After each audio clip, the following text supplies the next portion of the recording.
Hi, this is Sean Metcalf. I think this is going to be a bit wild.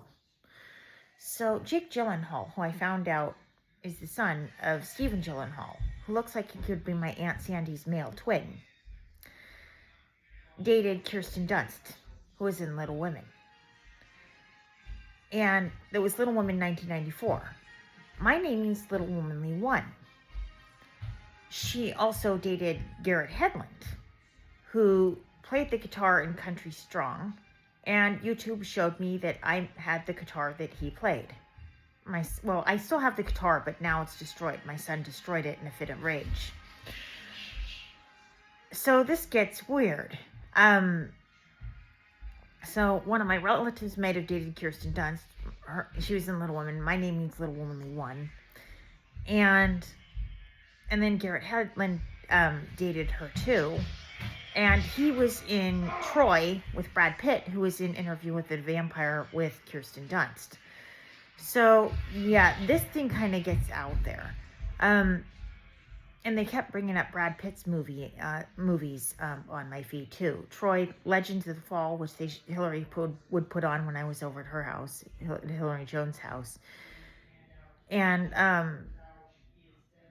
Meet Joe Black. So they would show scenes from that. Legends of the Fall was one of the most tragic, I think, of the movies. That was like, man, that was depressing. And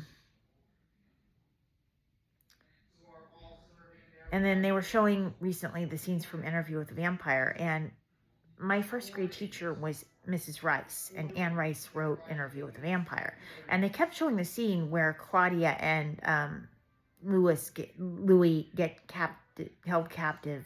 They get captured, and Claudia and her mother are put in the tower, and they're in these gorgeous dresses, but they can't escape the sun, and the sun comes up and turns them into dust, and you see them screaming as Louis calling for Claudia. And it was right after her mother had just gotten turned into a vampire and she'd found her mother. So, yeah, it is kind of tragic. Claudia spends over 200 years being a girl wanting to grow into a woman. She's got the mind of a woman and the body of a girl. And she finally finds her mother, and then they get killed right after that. So, yeah, I had watched that movie many times when I was growing up, too. This is Cheryl Metcalf.